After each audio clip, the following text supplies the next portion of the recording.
അനുഗ്രഹിക്കപ്പെട്ട നല്ല സമയത്തിനായി ഞാൻ ദൈവത്തെ സ്തുതിക്കുന്നു, സ്തോത്രം ചെയ്യുന്നു. ദൈവവചനം ശ്രവിച്ചുകൊണ്ടിരിക്കുന്ന എല്ലാ ദൈവമക്കൾക്കും വീണ്ടും വരാമെന്ന് അരുളി ചെയ്തവനായ കർത്താവായ യേശു ക്രിസ്തുവിൻ്റെ ധന്യനാമത്തിൽ ഞാൻ എൻ്റെ സ്നേഹവന്ദനം അറിയിക്കുന്നു. ഇന്ന് നാം പഠിക്കുവാൻ തുടങ്ങുന്നത് 107-ാം സങ്കീർത്തനമാണ്. ഈ സങ്കീർത്തനം ദാവീദിൻ്റെ കാലത്ത് എഴുതിയതാണെന്ന് പറയുന്നെങ്കിലും ആരെഴുതിയെന്ന് രേഖപ്പെടുത്തിയിട്ടില്ല. ഇസ്രായേൽ ജനത്തോട് കരുണ കാണിച്ച് പ്രതിസന്ധികളിൽപ്പെട്ട് വലഞ്ഞലഞ്ഞ അവരുടെ കഷ്ടതയിൽ നിന്നും നഷ്ടപ്പെട്ട അവസ്ഥയിൽ നിന്നും രക്ഷിച്ച് കൂട്ടിച്ചേർത്ത് പാർപ്പാൻ തക്ക പട്ടണത്തിൽ അവരെ എത്തിച്ചവനായ ദൈവത്തിന് നന്ദി അർപ്പിക്കുന്ന ഒരു സങ്കീർത്തനമാണ് 107-ാം സങ്കീർത്തനം.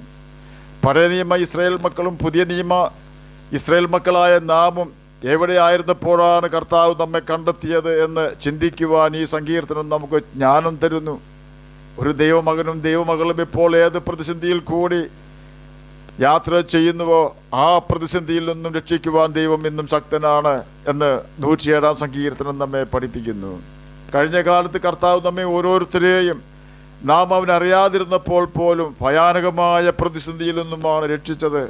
ആ ദൈവം ഇന്നും ജീവിക്കുന്നു എന്നും അവനിലൊരു മാറ്റവും വന്നിട്ടില്ലെന്നുമുള്ള യാഥാർത്ഥ്യം നാം ഒരിക്കലും മറന്നു പോകരുത്. കാരണം കഴിഞ്ഞ കാലത്ത് നമ്മെ രക്ഷിക്കുകയും വിടിവിക്കുകയും ചെയ്തവനായ യേശു ഒരു മാറ്റവുമില്ലാത്തവനായി നമ്മോടുകൂടെ ഇന്നും ജീവിക്കുന്നു. നമ്മുടെ ജീവിതത്തിൽ ഉണ്ടാകുന്ന പ്രതിസന്ധികളിൽ നിന്നും മാത്രമല്ല നമ്മെ അവൻ രക്ഷിക്കുന്നത്, നമ്മുടെ പാപത്തിൽ നിന്നും നമ്മെ രക്ഷിക്കുവാനും യേശു ശക്തനാണ്. ഇന്ന് ഭൂമിയിൽ മനുഷ്യൻ ചെയ്യുന്ന ഏത് പാപപ്രവൃത്തികൾക്കും പിന്നിൽ ദുരാത്മാക്കളുടെ പ്രവർത്തനമുണ്ടെന്നുള്ള യാഥാർത്ഥ്യം നാം മറന്നു പോകരുത്. നമ്മെക്കൊണ്ട് പാപം ചെയ്യിച്ച് നമ്മിൽ നിന്നും ദൈവത്തെ പുറത്താക്കിക്കൊണ്ട് നമ്മുടെ ഹൃദയത്തിൻ്റെ ചുക്കാൻ പിടിക്കുവാനാണ് സാത്താൻ എല്ലാ കാലത്തും ശ്രമിച്ചുകൊണ്ടിരിക്കുന്നത്. സാത്താൻ അതുകൊണ്ടെന്ത് പ്രയോജനം എന്ന് ചോദിച്ചാൽ അതിനുള്ള ഉത്തരം അവന് ഒരു ശരീരമില്ല എന്നുള്ളതാണ്. നാം പാപം ചെയ്താൽ അവന് വസിക്കുവാൻ നമ്മുടെ ഹൃദയം ലഭിക്കും.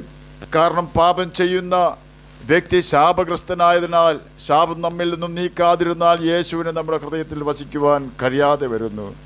യോശുവ 7-ാം അധ്യായം 10 മുതൽ 12 വരെയുള്ള വാക്യങ്ങളിൽ ഇപ്രകാരം രേഖപ്പെടുത്തിയിരിക്കുന്നു.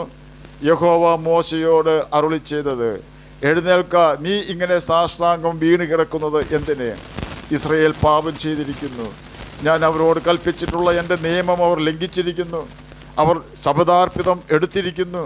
അവർ മോഷ്ടിച്ച് മറവ് ചെയ്ത് തങ്ങളുടെ സാമാനങ്ങൾക്കിടയിൽ അത് വെച്ചിരിക്കുന്നു. ഇസ്രായേൽ മക്കൾ ശാപഗ്രസ്തരായി തീർന്നതുകൊണ്ട് ശത്രുക്കളുടെ മുമ്പിൽ നിൽപ്പാൻ കഴിയാതെ ശത്രുക്കൾക്ക് പുറം കാട്ടേണ്ടി വന്നു. ശാപം നിങ്ങളുടെ ഇടയിൽ നിന്നും നീക്കാതിരുന്നാൽ ഞാൻ നിങ്ങളോടുകൂടെ ഇരിക്കുകയില്ല. യെരിഹോ കോട്ട പിടിച്ചടക്കിയ ഇസ്രായേൽ മക്കൾക്ക് ദൈവം കൊടുത്ത നിയമം, ആ രാജ്യത്തു നിന്നും ഒരു നന്മയും ഇസ്രായേൽ പാളയത്തിലേക്ക് കൊണ്ടുവരരുത്. ആ രാജ്യക്കാർ വലിയ പാപികൾ ആയതിനാൽ നിങ്ങൾ ആ പ്രദേശം നശിപ്പിച്ച് തീ വെച്ച് ചുട്ടുകളയണം. അവിടെ നിന്നും ശാപഗ്രസ്തമായ ഒരു നന്മയും എടുക്കരുത്. ഇതായിരുന്നു നിയമം. എന്നാൽ ആകാൻ ചില കാര്യങ്ങൾ അവിടെ നിന്ന് മോഷ്ടിച്ച് തൻ്റെ കൂടാരത്തിൽ ഒളിപ്പിച്ചു എന്നാണ് യഹോവ യോശുവയോട് പറഞ്ഞത്. അതുമൂലം ഇസ്രായേൽ മുഴുവനും ശാപഗ്രസ്തനായി തീർന്നു. അതിൻ്റെ അനന്തരഫലമോ ഇസ്രായേൽ ജനം ഹായി എന്ന ചെറിയ ഒരു രാജ്യത്തിൽ യുദ്ധം ചെയ്യുവാൻ പോയപ്പോൾ അവർ അവിടെ പരാജയപ്പെട്ടു എന്ന് യോശുവ 7-ാം അധ്യായം 5-ാം വാക്യത്തിൽ രേഖപ്പെടുത്തിയിരിക്കുന്നു. യെരിഹോ പട്ടണം വലിയ മതിലും ശക്തന്മാരായ പട്ടാളക്കാർ ഉള്ള ഒരു പട്ടണമായിരുന്നു. ആ പട്ടണം ഇസ്രായേൽ മക്കൾ പിടിച്ചടക്കി. എന്നാൽ വളരെ ചെറിയ പട്ടണമായ ഹായിയിലേക്ക് യുദ്ധം ചെയ്യുവാൻ ചെന്ന ഇസ്രായേൽ മക്കൾ തോറ്റു ഓടേണ്ടി വന്നു. അങ്ങനെ ജനത്തിൽ ഏകദേശം 3000 പേർ അവിടേക്ക് പോയി. എന്നാൽ ഇസ്രായേൽ മക്കൾ ഹായി പട്ടണക്കാരുടെ മുമ്പിൽ നിന്നും തോറ്റോടി. ഹായി പട്ടണക്കാർ അവരിൽ 36ഓളം പേരെ കൊന്നു. അവരെ പട്ടണവാതിൽക്കൽ തുടങ്ങി ശെബാരിയും വരെ പിന്തുടർന്ന് മലഞ്ചെരുവിൽ വെച്ച് അവരെ തോൽപ്പിച്ചു. അതുകൊണ്ട് ജനത്തിൻ്റെ ഹൃദയം ഉരുകി വെള്ളം പോലെ ആയിത്തീർന്നു. യോശുവ 7-ാം അധ്യായം 4-ഉം 5-ഉം വാക്യങ്ങളാണ് നാം കേട്ടത്. ഈ വലിയ തോൽവി മൂലം ആണ് യെരിഹോ പട്ടണത്തിൽ വലിയ ജയം നേടിയ യോശുവ യഹോവയുടെ പെട്ടകത്തിൻ്റെ മുമ്പിൽ വീണ് കിടക്കുന്നത്. അതും ചെറിയ ഒരു രാജ്യമായ ഹായി എന്ന പട്ടണത്തിൽ പരാജയപ്പെട്ടുകൊണ്ട്. ഇവിടെ സംഭവിച്ചത് എന്താണെന്ന് നമുക്ക് പരിശോധിക്കാം. യെരിഹോ എന്ന പട്ടണം വലിയതും കോട്ടമതിലുകൾ ഉള്ളതും കാവൽക്കാർ കോട്ടയ്ക്ക് കാവൽ കാത്ത് നിൽക്കുന്നതും ശക്തന്മാരായ പടയാളികൾ ഉള്ളതും ആയ ശക്തമായ രാഷ്ട്രമാണ്. ആ പട്ടണം പിടിക്കുവാൻ പോകുന്ന സമയത്ത് ജനം എല്ലാവരും വിശുദ്ധർ ആയിരുന്നു. എങ്ങനെയെന്നാൽ ദൈവം അവർക്ക് യെരിഹോ കോട്ട പിടിക്കുന്നതിനായി നൽകിയിരുന്ന മാർഗനിർദ്ദേശങ്ങളും കൽപ്പനകളും കൃത്യമായി അവർ അനുസരിച്ചു. യോശുവ 3-ാം അധ്യായം 3-ാം വാക്യത്തിൽ യോർദാൻ കടക്കുന്നതിന് മുമ്പ് ആദ്യം പെട്ടകം ചുമക്കുന്ന പുരോഹിതന്മാർ മുൻപിൽ നടക്കണം എന്നും പെട്ടകത്തിന് പിന്നാലെ 2000 മുഴം അകലത്തിൽ ജനം നടക്കണമെന്നും യഹോവ യോശുവയോട് കൽപ്പിച്ചു. ജനം അത് കൃത്യമായി അനുസരിച്ചു. അതുകൊണ്ട് തന്നെ പെട്ടകം ചുമക്കുന്ന പുരോഹിതന്മാരുടെ കാൽ തീരം കവിഞ്ഞൊഴുകുന്ന യോർദാന്റെ വെള്ളത്തിൽ മുട്ടിയപ്പോൾ യോർദാന്റെ ഒഴുക്ക് നിന്നുവെന്ന് യോശുവ 3-ാം അധ്യായം 17-ാം വാക്യത്തിൽ രേഖപ്പെടുത്തിയിരിക്കുന്നു. ജനം ആ കൽപ്പന കൃത്യമായി അനുസരിച്ചു. വീണ്ടും യഹോവ യോശുവയോട് കൽപ്പിക്കുകയാണ്, നിങ്ങളിൽ യോദ്ധാക്കളായ എല്ലാവരും ഒരു വട്ടം പട്ടണത്തെ ചുറ്റി നടക്കണം. ഇങ്ങനെ 6 ദിവസം ചെയ്യണം. 7 പുരോഹിതന്മാർ ആട്ടിൻ കൊമ്പ് കൊണ്ടുള്ള 7 കാഹളം പിടിച്ചുകൊണ്ട് പെട്ടകത്തിൻ്റെ മുമ്പിൽ നടക്കണം. 7-ാം ദിവസം 7 പ്രാവശ്യം പട്ടണത്തെ ചുറ്റുകയും പുരോഹിതന്മാർ കാഹളം ഊതുകയും വേണം. അവർ ആട്ടിൻ കൊമ്പ് നീട്ടി ഊതുകയും നിങ്ങൾ കാഹളനാദം കേൾക്കുകയും ചെയ്യുമ്പോൾ ജനമൊക്കെയും ഉച്ചത്തിൽ ആർപ്പിടയണം. അപ്പോൾ പട്ടണം അതിൽ വീഴും. ജനം ഓരോരുത്തരും നേരെ കയറുകയും വേണം.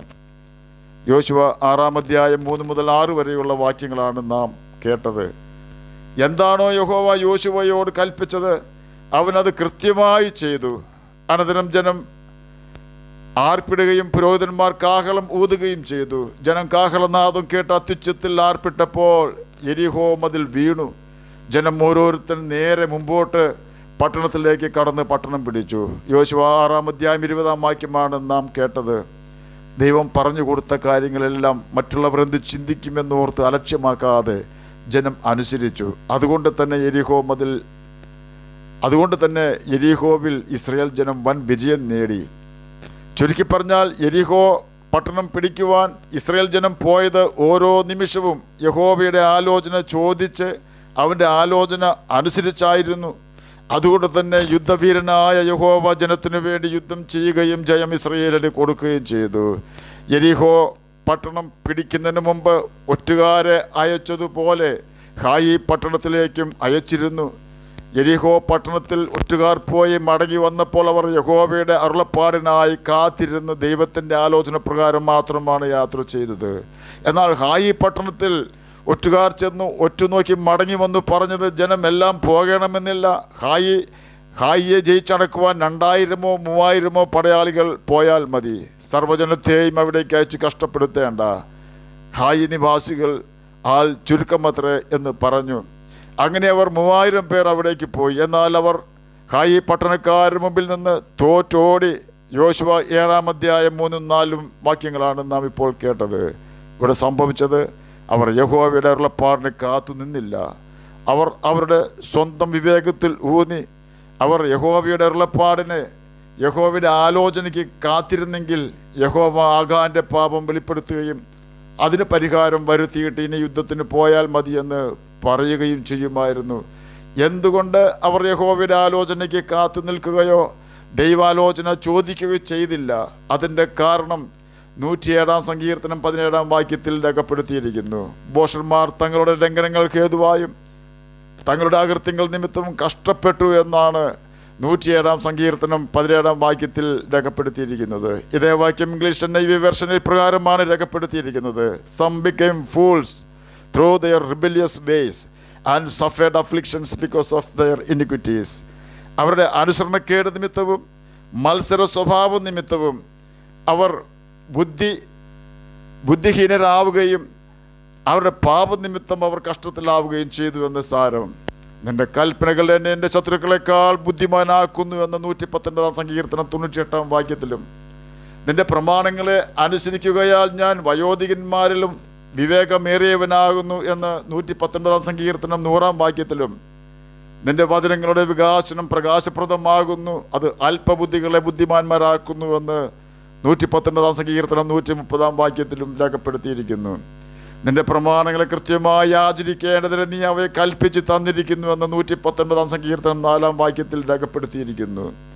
ചുരുക്കി പറഞ്ഞാൽ ഹായി പട്ടണത്തിൽ അവർ പരാജയപ്പെട്ടത് ദൈവകൽപ്പന ലംഘിച്ച് ആഗാൻ എന്ന ഒരു മനുഷ്യൻ യെരിഹോ പട്ടണത്തിൽ നിന്നും എടുക്കരുതെന്ന് യഹോവ കൽപ്പിച്ച ശാപം പിടിച്ച അല്പം വസ്തുക്കൾ എടുത്തുകൊണ്ട് വന്ന് തൻ്റെ കൂടാരത്തിൽ കുഴിച്ചിട്ടതാണ്.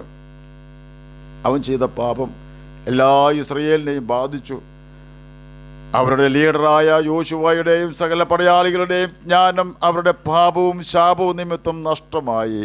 അവർ ഇപ്പോൾ യഹോവയുടെ അരുളപ്പാട് ചോദിക്കുകയോ യഹോവയെ അന്വേഷിക്കുകയോ ചെയ്യാതെ മന്ദബുദ്ധികളെപ്പോലെ ഹായി പട്ടണത്തിലേക്ക് പോവുകയും തോറ്റ് തുന്നം പാടി മടങ്ങി വരികയും ചെയ്തു. എന്നെ കേൾക്കുന്ന ദൈവമകനെ, ദൈവമകളെ, ദൈവത്തെ അനുസരിച്ചാൽ അവൻ നമുക്ക് നല്ല ബുദ്ധി തരും. നാം ഏത് വഴിയിൽ കൂടി നടക്കണമെന്ന് അവൻ നല്ല ഉപദേശം തരും. അതിന് നാം ആദ്യം ചെയ്യേണ്ടത് നമ്മിൽ ഏതെങ്കിലും പാപം മറഞ്ഞിരിക്കുന്നുണ്ടോ എന്ന് മനസ്സിലാക്കുവാനായി യേശുവിനോട് പ്രാർത്ഥിക്കുക എന്നതാണ് വേണ്ടത്. നമ്മിൽ പാപമുണ്ടെങ്കിൽ നാം എടുക്കുന്ന തീരുമാനങ്ങളും പ്രവൃത്തികളും ബുദ്ധിഹീനരുടേതിന് തുല്യമായിരിക്കും. കാരണം നാം പാപം ചെയ്താൽ സാത്താൻ നമ്മിൽ പ്രവേശിക്കും എന്നതാണ് അതിന് കാരണം.